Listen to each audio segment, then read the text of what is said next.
छक्का ताली बजाता है ना बाजार में, आप देखते हो छक्का को ताली बजाते हुए उस तरह से बजा रहे हैं ताली। लेकिन विधायक जी से मैं कहना चाहूंगा कि जो फंड नगर परिषद का है उसमें उद्घाटन करने के लिए विधायक जी क्यों जाते हैं? जहाँ जहाँ बंदरवाट होगी विधायक जी का भी हिस्सा मिलेगा। पानी निकासी रोड बन जाना ही विकास है, जनता इसके आगे कुछ सोच भी नहीं रही। और आप लोग उनके आकाश गृह राज्य मंत्री हैं, उसमें प्लानिंग किए होंगे और हमेशा कहते हैं कि जीत जाएंगे, लेकिन कभी आज तक नहीं जीते हैं और इस बार भी नहीं जीतेंगे। चिंता उन जमींदार लोगों को होनी चाहिए जो बंद कमरे के अंदर एसी में बैठ करके और विधायक बनने का सपना देखते हैं, राजनेता बनने का सपना देखते हैं। इस मामले पर आप क्या कहेंगे? मेरा तो घर है हाजीपुर विधानसभा में, जिनको नहीं दिखता है, जिनका आंख मुटाया हुआ है, जिनका घर ही हाजीपुर में नहीं है, वो हाजीपुर के लोग से प्रश्न करते हैं, ये तो गलत बात है। नहीं, पूरे बिहार की अगर बात करें तो उसके अंदर हाजीपुर विधानसभा एक ऐसी सीट है जिसके अंदर अभी से ही लग रहा है कि इलेक्शन की शुरुआत हो चुकी है। और पिछले कई दिनों से देखा जाए तो लगातार विपक्षी जो दल है वो पक्ष के जो विधायक है उनके ऊपर सवाल खड़े कर रहे हैं। हाजीपुर की स्थिति को लेकर के सरकार से कई सवाल खड़े कर चुके हैं। ऐसे में हमारे साथ में राष्ट्रीय जनता दल के हाजीपुर से पूर्व प्रत्याशी रहे देव कुमार चौरसिया जी साथ में है और इस बार फिर से वह जो है तैयारी में है। और पिछली बार चंद वोटों से इनको हार का सामना करना पड़ा था, लेकिन हार का कारण इन्होंने कई दूसरे तरीके से बताया था कि सरकार के इन्फ्लुएंस में आकर के जो है इनके साथ में गलती की गई थी, ईवीएम के साथ में, बैलेट बॉक्स के साथ में गिनती में कुछ अंतर हुआ, इस कारण हार गए। लेकिन इस बार ये कह रहे हैं कि पूरी मजबूती के साथ में इस बार भारतीय जनता पार्टी के किले को ढहा देंगे। सर, सबसे पहले तो बहुत बहुत स्वागत है आपका हमारे चैनल पे। आप तमाम लोगों का धन्यवाद। जिस तरीके से बयानबाजी का जो दौर है पिछले 1-1.5 महीने से देख रहा हूं कि लगातार आप आक्रामक हो रहे हैं, हाजीपुर के स्थानीय विधायक और यहाँ की व्यवस्थाओं को लेकर के लगातार आप सवाल कर रहे हैं। इसको लेकर के बीजेपी के विधायक ने कल बहुत बड़ा स्टेटमेंट दिया है कि कुछ भी अगर हो जाए लेकिन इलेक्शन से पहले हाजीपुर की जनता अपनी सड़कों पर पैदल चल के वोट गिराने जाएगी। क्या लगता है? देखिए, बारिश का दिन आ गया है, मानसून उतर चुका है और सड़क पर चल करके वोट गिराएगी जनता, ये कह रहे हैं माननीय विधायक जी।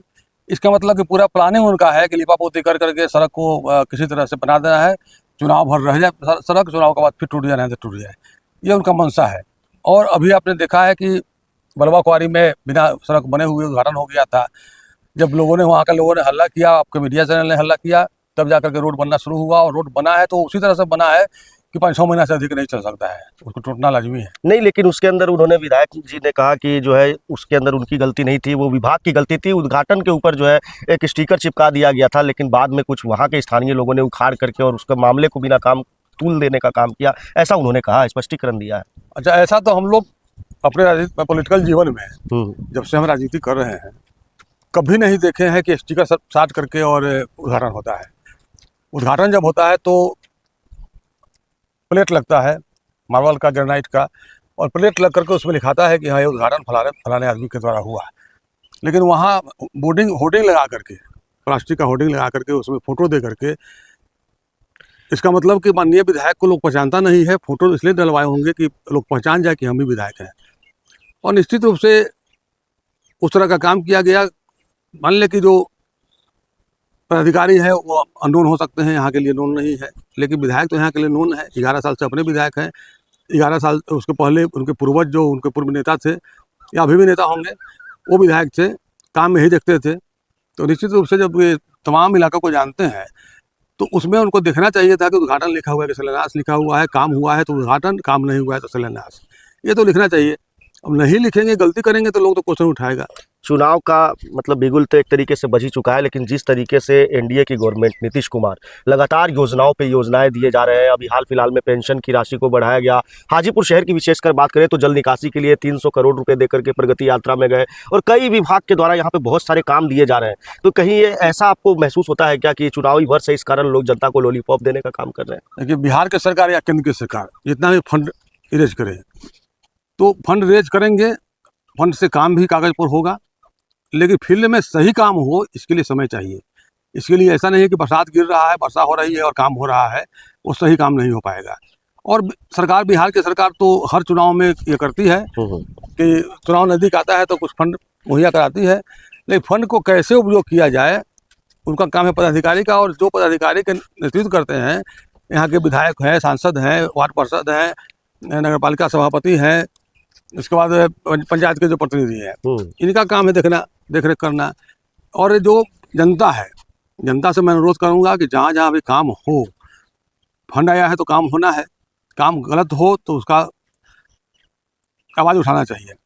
सही हो तो ठीक है, बधाई दीजिए, सही है तो अच्छे काम कराए विधायक जी। लेकिन विधायक जी से मैं कहना चाहूँगा कि जो फंड नगर परिषद का है, जो है प्रखंड का, उसमें उद्घाटन करने के लिए विधायक जी क्यों जाते हैं? वो तो नगर परिषद का काम है, वो सभापति उद्घाटन करेंगी, उप सभापति करेंगी, प्रमुख करेंगे, उप प्रमुख करेंगे, विधायक जी ही क्यों जाते हैं? इसका मतलब कि विधायक जी का भी हिस्सा उसमें है बंदरबाट में।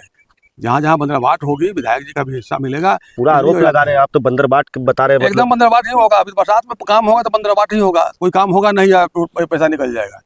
ये तो हर समय होते आया है, होगा, लेकिन इस बार ज़्यादा हो रहा है। नगर परिषद को इतना पैसा कभी नहीं मिलता था, इस बार काफ़ी अधिक पैसा मिला है। और रही यहाँ हाजीपुर की बात, नमामि गंगे से काम हुआ, रोड कटा। रोड बनाने की मंशा होती तो सोनपुर में रोड बन गया 5 साल पहले, हाजीपुर में क्यों नहीं बना?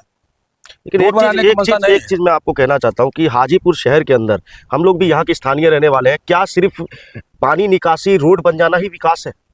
देखिए, जनता इसके आगे कुछ सोच भी नहीं रही है और आप लोग भी लगातार प्रायोरिटी जो है, प्राथमिकता होती है कुछ काम की। प्राथमिकता में नाला और रोड है, इसमें कोई दो मत नहीं है। बाकी जो पलायन हो रहा है, इंडस्ट्री बंद है, ये भी मुद्दा है।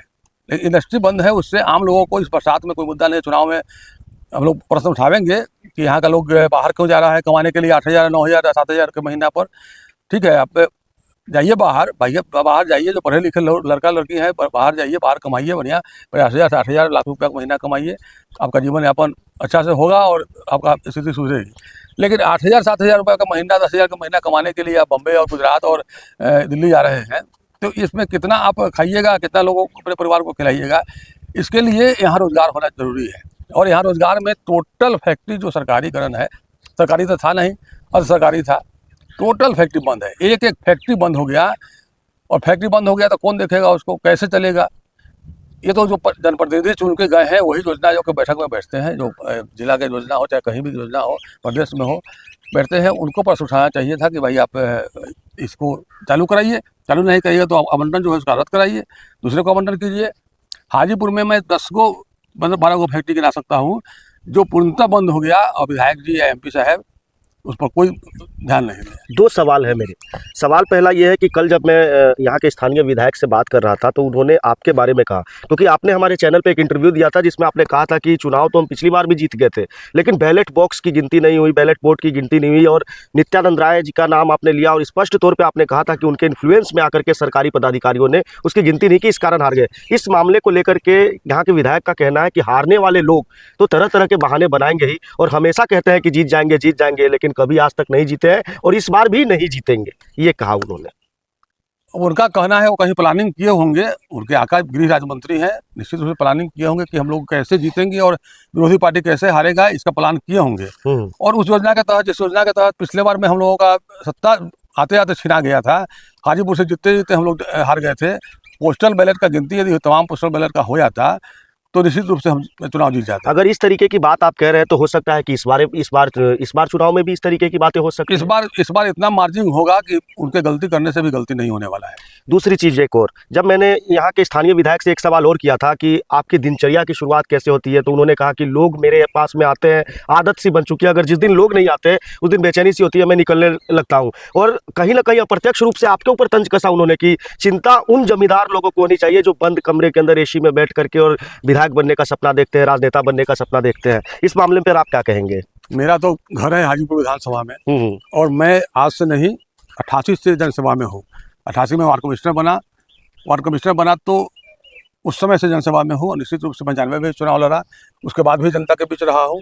और जनता के बीच नहीं रहते तो विश्वत्री का उपाध्यक्ष नहीं बनते, तमाम जो कार्यक्रम होता है सरकारी कार्यक्रम, उसके हम मेंबर नहीं बनते।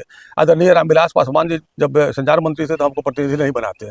तो हम जनता के बीच रहते हैं, और जिनको नहीं दिखता है, जिनका आंख मुटाया हुआ है, उनको हम उसको क्या जवाब दें?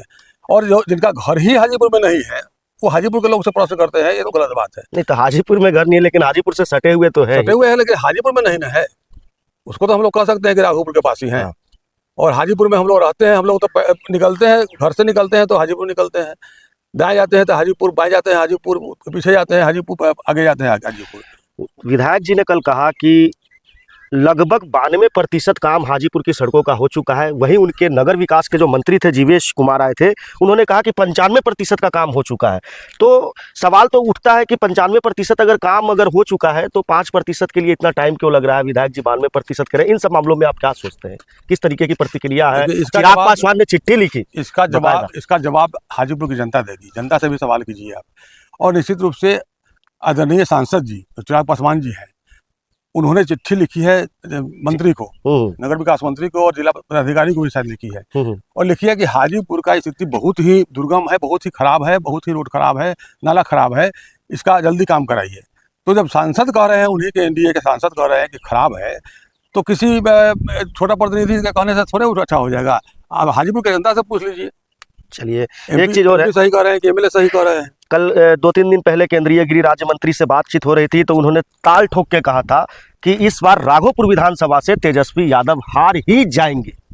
देखिए, एक कहावत हम लोग लड़का में सुनते थे जी, कि किसी को कुछ हासिल नहीं होता है ना, तो आसमान में ऐसे मुंह करके और उसका थूक फेंकता है जी, और पूरा थूक पड़ता है उसके देह पर। मतलब ऊपर देख के थूकते हैं तो वापस देह पर पड़ता है, शरीर पर पड़ता है। वही बात कुछ लोग बोलते हैं, अपना का ठिकाना नहीं है, और दूसरे को कहते हैं कि हराने चले हैं। आप लड़िए, जनता हराएगी या जिताएगी। जनता का काम है जिताना या हराना, आपका और मेरा काम नहीं है। हम लोग प्लान करते हैं, कैंडिडेट देते हैं, कैंडिडेट पार्टी देती है, और जनता का काम है हराना जिताना। जनता क्या करती है सर, आप लोग देख रहे हैं। पिछली बार तेजस्वी यादव जी 38,000 वोट से जीते थे जी, और निश्चित रूप से इस बार हमें पूरा विश्वास है कि 60,000 से ऊपर जाएंगे। अब लोग कहते हैं तो कहने दीजिए उनको। अच्छा, उनको भी अपने अंदाज मिल जाएगा काम का। एक चीज और है, आपकी मैंने सोशल मीडिया हैंडल देखा, पिछले कई दिनों से लगातार आप अपराध के ऊपर, हत्या हो रही है, इन बेरोजगारी के ऊपर लगातार आप क्वेश्चन करते रहते हैं। अभी हाल फिलहाल में हाजीपुर के अंदर एक दुकानदार की गोली मार करके हत्या कर दी गई, और हमेशा ये खबरें आती रहती है अपराध जगत से, और क्राइम की खबरें हमेशा हाजीपुर के अंदर से आती रहती है। क्या कमी है पुलिसिंग व्यवस्था में कि जिसके कारण इस तरीके से अपराधियों का मनोबल बढ़ा हुआ है? देखिए, बिहार का प्रशासन एकदम ठप है। नीतीश कुमार का प्रशासन पर एकदम पकड़ नहीं है, खत्म हो गया। सरकार का कोई पकड़ नहीं है। जैसे जिसको कोई काम करना है वो कर लेता है, चला जाता है, और खानापूर्ति, प्रशासन खानापूर्ति कर लेता है। आप किसी का हत्या करते हैं, उनको पकड़ के बंद कर देगा, कहेगा कि वही हत्या किया था, और प्रशासन जो कहेगा उसी को कोर्ट मानेगा। तो निश्चित रूप से प्रशासन को चाहिए कि जो वाजिब न्याय करने वाले हैं उनको आप पकड़िए, और जो दोषी नहीं है उनको नहीं पकड़िए। ये मेरा कहना है। नहीं तो हाजीपुर की जनता सहित पूरे बिहार की जनता आपको देख रही है, क्या विजन लेकर के आप लोग आ रहे हैं, और क्या तैयारियां हैं कि अगर वाकई में अगर जनता आपको मौका देती है हाजीपुर का, तो कौन सा ऐसा पहला काम आप करेंगे जो जनता के हित में होगा? क्या प्लान है आपका? देखिए, हाजीपुर की जनता बहुत दुखी है। हाजीपुर को आदरणीय रामविलास पासवान जी कहते थे कि हम एकदम स्वर्ग बनाएंगे जी, और स्वर्ग कहाँ बना आप देख लिए, स्वर्ग बना नहीं। और उनके बेटा भी कह रहे हैं कि स्वर्ग बनाएंगे, वो भी नहीं बना पा रहे हैं। तो या तो उन लोग को केवल प्लानिंग करना है, बोलना है जी, काम नहीं करना है। भाजपा के लोग भी वही कर रहे हैं। अब बतलाइए, कहते हैं कि राघोपुर से एकदम हारेंगे 8 सीट जीतेंगे जी, और जो जैसे छक्का ताली बजाता है ना बाजार में, आप देखते हो छक्का को ताली बजाते हुए, उस तरह से बजा रहे हैं ताली। तो अब छक्का को आप कहिएगा कि छक्का ताली पीटने से, हाथ पीटने से कोई जीत जाएगा, कोई हार जाएगा, ऐसा कभी हुआ है क्या? नहीं, ये तो कॉन्फिडेंस भी हो सकता है एक तरीके से, कार्यकर्ताओं का आत्मविश्वास बढ़ाने के लिए भी इस तरीके की बातें कही जा सकती है। लेकिन पिछले कई दिनों से देख रहा हूँ कि लगातार निशाने पे आप रहते हैं, और आपसे भी बात करना बेहद जरूरी था। हाजीपुर की एक और समस्या है सर, बिजली की समस्या को लेकर के भी लगातार सवाल उठ रहे हैं। लोग हमें कहते हैं, हमारे चैनल पे कमेंट करते हैं, बोलते हैं बिजली विभाग जो है वो नादानी कर रहा है, लाइट काट ली जाती है। पूरे इंडिया में सबसे ज़्यादा बिजली की दरें बिहार में, लेकिन उसके बाद भी बिजली विभाग को लेकर के इस तरीके के सवाल उठते हैं। कहीं तार गिर जाता है, कहीं इस तरीके की घटना होती है। लेकिन नीतीश कुमार का इकबाल खत्म है, और ऊर्जा मंत्री जो है सब बुजुर्ग हो चुके हैं, उनसे भी नहीं चल रहा है। तो निश्चित रूप से जब आप गार्जियन है, घर के गार्जियन है, आप देखिएगा नहीं तो आपका स्टाफ, चाहे आपका लड़का सही से काम नहीं करेगा। वही हाल है। स्टाफ की कमी नहीं है, पैसा की कमी नहीं है बिजली विभाग को। और पैसा में तो ऐसा लोग को बैठाए हुए थे उत्तर बिहार बिजली विभाग के CMD के पद पर, कि उनके ऊपर क्या क्या आरोप लगाया, जेल में बंद है। वो एक दिन का आरोप तो है नहीं है, 3 साल 4 साल पहले का आरोप है। और कार्रवाई हुई कब? जब पुलिस पकड़ के ले गया तब। तो नीतीश कुमार कुछ देखते नहीं है, सोचते नहीं है। जहाँ से माल आता है मेरे ख्याल से वहाँ उसको प्रश्रय देते हैं, माल नहीं आता है उसको हटाने का काम करते हैं। एक चर्चा बहुत आपके पार्टी की तरफ से हुई थी, जिसके अंदर दामाद आयोग, जमाई आयोग की बात तेजस्वी यादव करते थे। इस मामले ने पूरा तूल पकड़ा था। क्या आप लोगों को लगता है कि तेजस्वी प्रसाद यादव, जो खुद बीजेपी वाले कहते हैं कि परिवारवाद का प्रतीक है, अगर चिराग पासवान, जीतन राम मांझी या अन्य अशोक चौधरी के दामादों की अगर बात करें, उनको अगर आयोग में अगर जगह मिली तो इसमें किसी को क्या दिक्कत होनी चाहिए? इस पर क्या सोचते हैं आप लोग? देखिए, बिहार में बहुत से सारे योग्य लोग हैं। ऐसा नहीं है कि जो मंत्री बन गए, जो एमपी बन गए, उन्हीं के दामाद बनो योग्य हैं, ऐसा नहीं है। सारे लोग योग्यता रखते हैं। जो पढ़े लिखे हैं बिहार में, ना पढ़े लिखे हैं, वो भी योग्यता रखते हैं। तो उसमें केवल जो एमपी और मंत्री का दामाद हो, पनोई हो, साला हो, ससुर हो, वही लोग बनेगा आयोग में अध्यक्ष मेंबर। ये कहाँ का न्याय है? ये तो और चुनाव के वक्त, चुनाव के वक्त इसलिए बनाया गया है कि रुपया लूटना है, रुपया का महीना मिलेगा, अपना रुपया खाएगा और आवाज के खिलाफ में, सरकार के खिलाफ में आवाज नहीं उठाए। अशोक चौधरी जी ने एक बयान दिया, उन्होंने कहा प्रेस मीडिया को कि भाई हम थोड़ी मंत्री बनाए हैं, आरएसएस कोटे से मंत्री बने। ये कौन सा कोटा है आरएसएस कोटा? ये तो पहली बार सुने हैं हम लोग भी कि राष्ट्रीय संगठन स्वयंसेवक संघ का कोई कोटा होता है और उस कोटा के तहत उनके दामाद को बनाया गया है। ये पहली बार हम भी सुने हैं। लेकिन अब नीतीश कुमार ही बतलाएंगे कि कोटा होता है कि नहीं होता है। उनके मंत्री सही बोल रहे हैं कि गलत बोल रहे हैं, लेकिन नीतीश कुमार उस दशा में नहीं है कि वो कुछ बोलने की स्थिति में नहीं है। उनको जो चार आदमी घेरे हुए हैं, जो कहता है वही बोलते हैं। चलिए ठीक है, चुनाव में हम लोग रहेंगे, लेकिन उसके लिए एक चीज बताइए कि हाजीपुर की जनता आपको वोट क्यों दे? क्यों आप वोट मांग रहे हैं? देखिए, हाजीपुर में हम काम कर रहे हैं 25 साल से जी, और हाजीपुर में लगे हुए हैं निश्चित रूप से। और भाजपा वाले कहते हैं कि हम 25 साल से हैं। हाँ हाँ मेरा कहना है कि भाजपा 25 साल से नहीं है, एनडीए 25 साल से है। जी, उस एनडीए के हिस्सा हम भी थे। तो हम लोग के मदद से नित्यानंद राय जी 2-3 बार हारने के बाद विधायक हुए थे जी। और विधायक हुए तो एनडीए जिस तरह से रहे उसके हिसाब से वो जीतते आए हैं। और जितने का मार्जिन आप देख रहे हैं कि पिछले बार जब आदरणीय स्वर्गीय जगन्नाथ राय जी लड़े थे कांग्रेस से, उस समय करीब 8-10 हज़ार का मार्जिन था। ठीक है। हम लड़े 2020 में तो मार्जिन आकर के 2990 का हो गया जी। तो उसमें भी मेरा कहना है कि आप पोस्टल बैलेट गिनते तो मार्जिन हम लोगों के पक्ष में आता है जी, लेकिन आप नहीं गिने। तो आप ईमानदारी से काम कीजिएगा तो कहीं का नहीं रहिएगा। भाजपा वाले को मैं कहना चाहूँगा, एनडीए वाले को, कि ईमानदारी से काम कीजिए। भगवान देख रहे हैं आपको, भगवान देख रहे हैं, और ईमानदारी से काम कीजिएगा तो जनता पूछेगी। और नहीं तो केवल अब मंत्री संतरी बनकर रही है और जनता गाली बके तो उसे क्या फायदा है? मतलब इस बार पक्का तैयार है आप एकदम पटकनी देने के लिए? 100% तैयार है, जनता तैयार है, जनता पटकनी देगी इस बार। और जनता जो पिछले बार 2020 में नाजायज किया है उसका जवाब देगी। आपने देखा कि किस तरीके से जो राष्ट्रीय जनता दल के जो विधानसभा के प्रत्याशी थे देव कुमार चौरसिया जी, उन्होंने पूरा दमखम लगा रखा है। और इनका ये कहना है कि पिछली बार भले ही कुछ गलती के कारण इनकी सीट हाथ आने से रह गई, लेकिन इस बार जीत का अंतर इतना बड़ा होगा कि कोई कुछ नहीं कर पाएगा और राष्ट्रीय जनता दल की सरकार बनेगी। देशमत न्यूज़ के लिए मैं अभिजीत शर्मा, बहुत बहुत धन्यवाद।